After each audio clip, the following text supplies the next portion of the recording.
Assalamualaikum warahmatullahi wabarakatuh. Hai semuanya, balik lagi di channel YouTube aku Al-Ana. Jadi di video kali ini aku akan sharing sama kalian tentang pengalaman mistis aku ketika muncak di Gunung Lawu. Mungkin ceritanya juga akan panjang banget, dan terima kasih buat kalian semua yang sudah klik video ini. Semoga kalian selalu sehat. Oke, langsung aja buat yang penasaran sama ceritanya, keep on watching.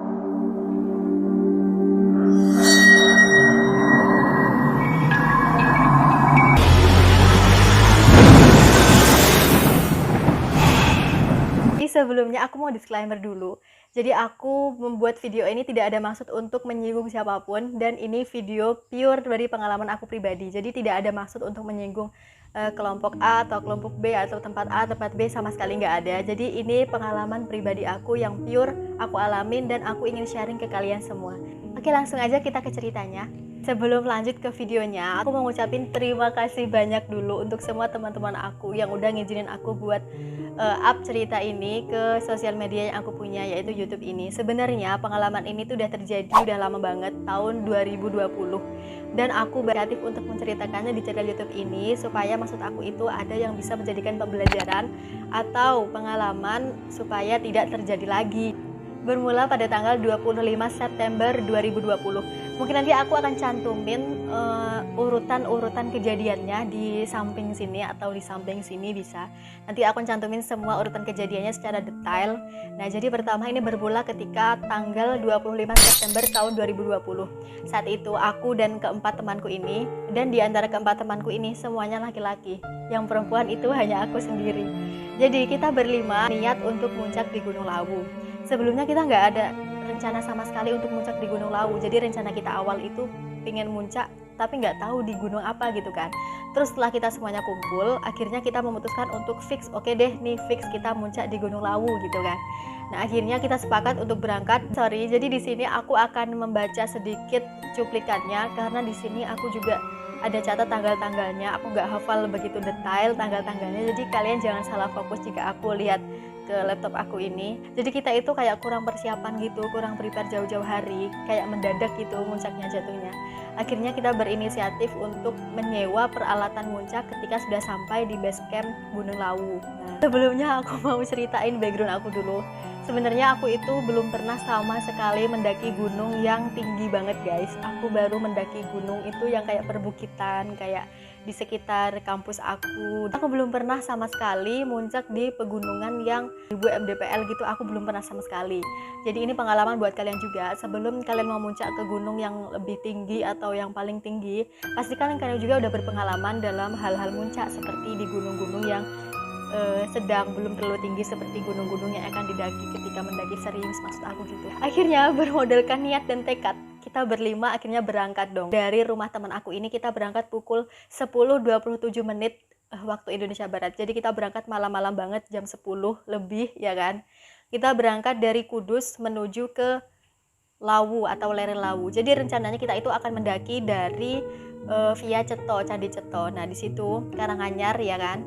Kemudian pada pukul 2.20 WIB atau dini hari, itu pagi-pagi banget guys, kita baru sampai di base camp, atau kita sampai di base camp via Candi Ceto. Kita menginap 1 malam sebelum kita akhirnya akan naik ke puncak.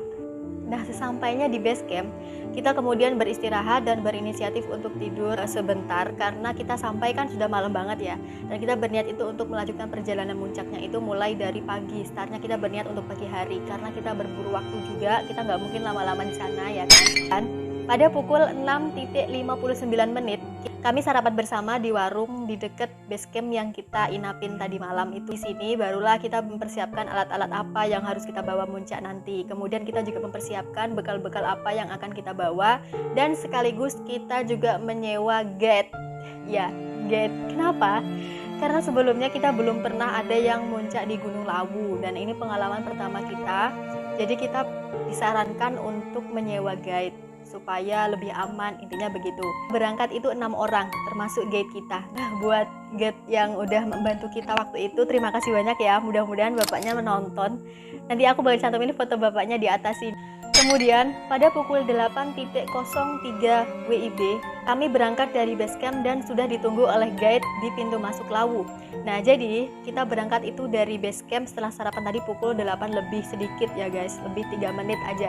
Kita berangkat dari base camp menuju ke pintu masuknya Lawu. Nah, di pintu masuk itu tadi kita sudah ditunggu oleh guide kita yang udah kita sewa. Sampainya di situ kita berdoa bersama, kemudian diberi sedikit pengarahan tentang apa-apa yang boleh dilakukan, apa-apa yang tidak boleh dilakukan, larangan-larangan, pantangan-pantangan, bahkan sesuatu yang dianggap bagus gitu ketika di gunung. Tidak boleh membuang sampah sembarangan, membawa kembali pulang sampah dan lain sebagainya, itu disampaikan semua di situ. Setelah itu kita berdoa bersama. Nah, setelah itu baru kita berangkat gitu guys. Kita berangkat menuju puncak Gunung Lawu. Dari gapura pintu masuk tadi, aku akan cantumin fotonya juga di atas sini. Ini gapura Lawu via Candi Ceto. Kemudian setelah kita berangkat bersama-sama, di perjalanan itu awalnya lancar-lancar aja dan normal-normal aja, nggak ada hambatan, nggak ada halangan atau apapun itu.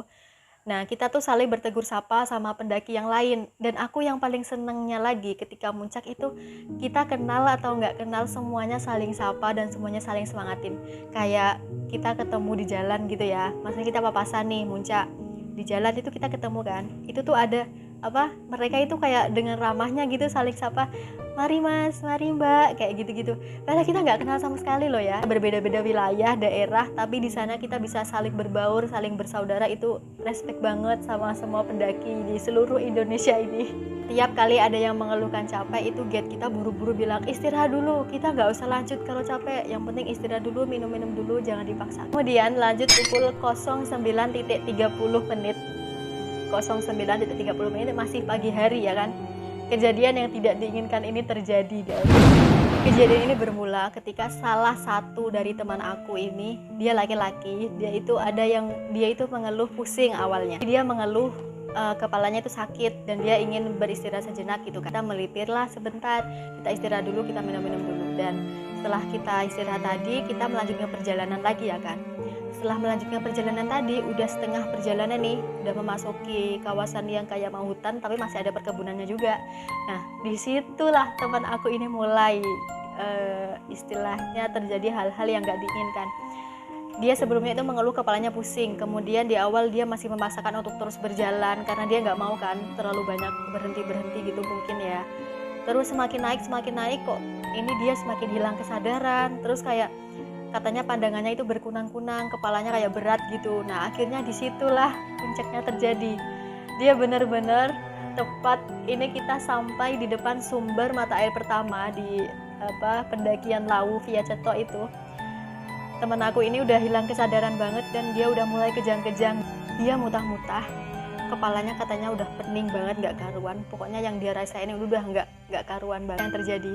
Fisiknya itu semakin gak terkendali, seperti kesurupan. Karena yang aku lihat dari sorot matanya ini ya, matanya dia itu melotot banget, tangannya, lehernya, semuanya dingin.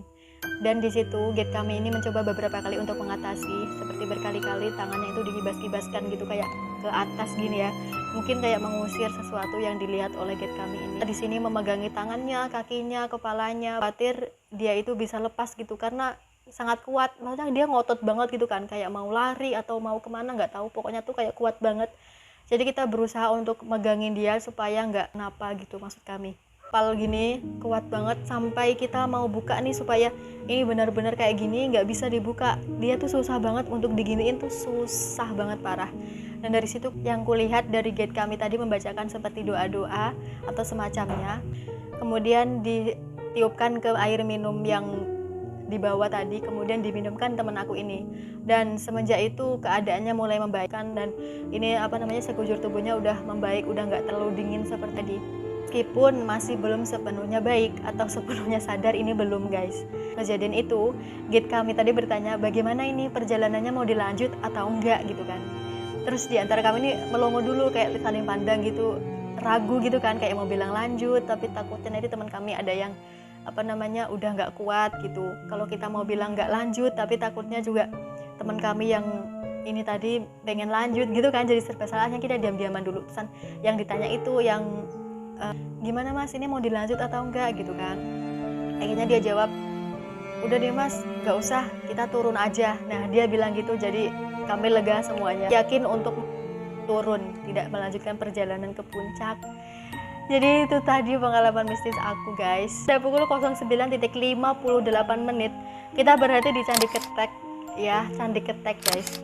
Di situ guide kami ini cerita bahwa teman kami yang kesurupan tadi itu sebetulnya sudah diamati dari tadi oleh guide kami ini, dan guide kami itu bilang kalau sorot matanya, kemudian mimik gerak tubuhnya itu tuh katanya udah lain banget. Pandangannya sejak melintasi Candi Ketek tadi udah kosong, udah kayak hilang kesadaran gitu mungkin ya. Bukan hilang kesadaran, maksudnya lebih tepatnya kayak pandangannya udah kosong, nggak tahu lagi memikirkan apa, intinya kayak gitu. Sudah beberapa kali guide kami ini ngodein si teman kami ini, katanya dikodein, tapi yang teman kami ini nggak ngeh sama sekali kalau mau disadarkan dari pandangannya yang kosong tadi. Terus sempat juga guide kami ini mengatakan kalau mau muncak kemanapun itu, termasuk ke Gunung Lawu ini, dari awal harus yakin kalau kita itu akan sampai puncak. Dan jangan sekali-kali ada keraguan dalam diri kita ketika kita akan muncak. Karena keraguan itu tadi yang dimanfaatkan oleh mereka dalam tanda kutip, untuk mengganggu manusia, intinya begitu. Nah, bener dong. Ketika kita udah turun tadi, sampai di Candi Ketek tadi, temen aku ini cerita, dia bilang, sebenarnya aku dari awal itu kayak udah nggak yakin gitu mau muncak di sini karena persiapan kita yang kurang matang gitu. Temen aku ini udah lama banget vakum nggak muncak gitu kan. Sebelumnya dia itu sering banget muncak, terus kemudian udah lama nggak muncak atau udah lama berhenti muncak gitu, dan sekarang memulai lagi muncak langsung di Gunung Lawu gitu. Ragu gitu, ada perasaan mungkin takut atau semacam kayak, ini serius gak sih aku mau muncak di Gunung Lawu gitu kan. Apalagi Gunung Lawu kan udah terkenal banget, di dimanapun itu terkenal kalau Gunung Lawu itu kan gunung yang sangat angker. Jadi teman aku ini ada sedikit keraguan gitu. Barulah kita itu mengiyakan, nah bener kan, berarti dari awal emang kamu udah gak yakin banget mau muncak, jadi kamu yang diganggu. Nah, pada pukul 16.08 kita mampir ke Candi Cetro untuk foto-foto sebelum kita pulang. Pada pukul 16.30 akhirnya kita memutuskan untuk pulang kembali ke rumah. Jadi itu tadi cerita pengalaman mistis yang aku alamin di Gunung Lawu. Di sini pesan aku itu cuma mau menyampaikan kepada teman-teman semua yang hobinya mendaki gunung atau berkunjung ke tempat-tempat yang horor gitu ya. Sebaiknya kita itu dari awal emang kita itu niatnya baik-baik aja. Kayak misalnya kita mencari pengalaman atau kita mengambil hikmah dari suatu tempat ini tadi, supaya kita itu enggak diganggu oleh makhluk-makhluk yang tidak diinginkan. Itu pun masih ada banyak banget tambahannya, pikirannya nggak boleh kosong. Terus kemudian kita juga nggak boleh berpikir yang negatif-negatif. Terus kemudian kita juga harus selalu berpikir positif. Apapun yang terjadi pikirannya harus selalu positif. So, jadi kita tadi udah membahas cerita yang aku alamin atau pengalaman mistis aku di Gunung Lawu. Sekarang aku mau kasih tahu ke kalian teori-teori apa aja yang mungkin saja bisa terjadi pada teman aku yang katanya ini tadi kesurupan. Jadi di sini ada dua teori. Teori yang pertama itu dari teori medis, dan teori yang kedua itu dari teori mistis. Ini yang horor.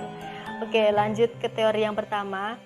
Nah, jadi kondisi teman aku ini mengalami kejang atau pusing kepala atau hilang kesadaran dan semacam itu, dalam teori medis kondisi peredaran darah yang tidak lancar ini terjadi akibat adanya penyempitan pembuluh darah di pundak hingga kepala, khususnya otak. Ketika penyempitan pembuluh darah itu terjadi, kemungkinan besar otak tidak cukup oksigen. Selain sulit berpikir, biasanya mengalami pusing, berkunang-kunang, dan vertigo. Ini juga bisa terjadi. Karena apa guys? Ransel yang berat banget, peralatan yang semestinya itu untuk 3 ransel ya mungkin. Soal anggap saja kalau misalnya berlima, paling enggak ransel yang kita butuhin itu minimal 3 ya kan. Berat banget, sumpah aku ngangkat juga nggak akan kuat. Nah, ini digendong sendiri sama teman aku itu tadi. Bisa aja ketika posisi dia naik atau mendaki gitu kan, jalannya lebih cenderung tinggi terus gitu ya, nggak yang kayak gini gitu kan, nggak nih selalu tinggi terus. Nah, itu bisa juga dia jadi pundaknya ini kayak aliran darahnya jadi tersumbat gitu kan, soalnya dia ada muatannya di sini. Nah, itu juga bisa. Inilah yang kemudian mengakibatkan penderitanya itu tadi hilang kesadaran, wajahnya menjadi pucat, keringat dingin, hingga mengalami nyeri pada bagian tubuhnya. Ini yang dialami teman aku itu tadi. Terus bahkan dampak lain dari peredaran darah yang tidak lancar ini dapat mengakibatkan kejang, terutama karena asupan oksigen kurang optimal kerjanya sehingga sirkulasi darah menjadi terhambat dan memicu jantung bekerja dengan buruk sampai akhirnya mengakibatkan kejang-kejang pada penderitanya. Nah, mungkin banget bisa terjadi karena apa? Karena namanya di gunung itu kan kita jalan gendong ransel itu kan berat ya. Pernafasan kita kan otomatis ngos-ngosan gitu kan. Nah, itu mungkin banget terjadi dari teori yang pertama ini tadi. Kemudian dari teori yang kedua atau teori mistis, sebetulnya dalam teori mistis dapat juga disebut oleh teori medis, sebab dalam bahasa medis yang tidak lain maksudnya kesurupan itu disebut possession trance disorder, atau yang biasa kita kenal dengan kesurupan roh jahat. Roh jahat, jadi yang aku ceritain tadi, yang kata guide aku tadi sebetulnya udah diikutin gitu katanya dari Candi Ketek tadi, dia udah diikutin sama sosok yang dilihat sama guide aku ini tadi kayak anak kecil atau nenek-nenek kalau nggak salah anak. Jadi kondisi ini itu memungkinkan penderitanya mengalami hilang kesadaran, kesulitan berkonsentrasi, mengalami perubahan sifat dan perilaku, kemudian kehilangan memorinya sementara waktu, kejang-kejang, dan bahkan ada yang mengalami perubahan nada suara, penampilan fisiknya jadi berubah, kayak misalnya matanya nih berubah jadi merah, kukunya jadi panjang, terus penyebabnya itu bermacam-macam seperti faktor spiritual, sosial, psikologis, dan juga fisik, ini juga bisa. Nah, jadi itu tadi kedua teori yang aku sampaikan yang ada kaitannya dengan kejadian teman aku mengalami gangguan ini tadi. Buat kalian semua mau percaya teori yang mana itu hak kalian. Gak hanya 1 atau 2 orang yang mengalami, pasti banyak banget orang sudah mengalami ketika memuncak di gunung dan kondisinya sama seperti itu tadi. Pasti sangat banyak. Yang penting di sini pesan aku adalah pun kita berada, kita harus selalu bersikap sopan, selalu punya pikiran positif, dan jangan pernah melamun atau jangan pernah pikiran kita itu kosong. Meskipun kita kelihatannya diam, itu pikiran kita tetap diisi seperti zikir kah, sholawatan kah, atau gimana semacamnya, itu terserah. Pokoknya pikirannya jangan sampai kosong, tidak memikirkan apa-apa. Nah, itu pesan dari aku. Dan akhirnya selesai juga cerita kita ini. Semoga bermanfaat untuk teman-teman yang sudah mendengarkan cerita aku ini, dan semoga bisa mengambil hikmahnya, itu yang paling penting. Dan yang paling penting lagi buat kalian semua yang suka dengan video-video semacam ini, jangan lupa di like, di komen, dan di subscribe sebanyak-banyaknya, dan di share ke semua sosial media yang kalian punya. Pastikan juga kalian udah aktifin tombol notifikasi loncengnya supaya kalian tahu updatean terbaru dari aku, karena mungkin aku akan selalu update tentang cerita-cerita mistis jika kalian suka dengan cerita seperti ini. Komen di bawah ya, jangan lupa. Thank you untuk supportnya semuanya. Pribadi sangat berterima kasih kepada semua teman-teman aku yang mengizinkan aku untuk share cerita ini ke kalian, dan semoga kalian semua selalu sehat, diberikan kemurahan rezeki dan panjang umurnya. Oke, sampai ketemu lagi di video selanjutnya. Bye bye.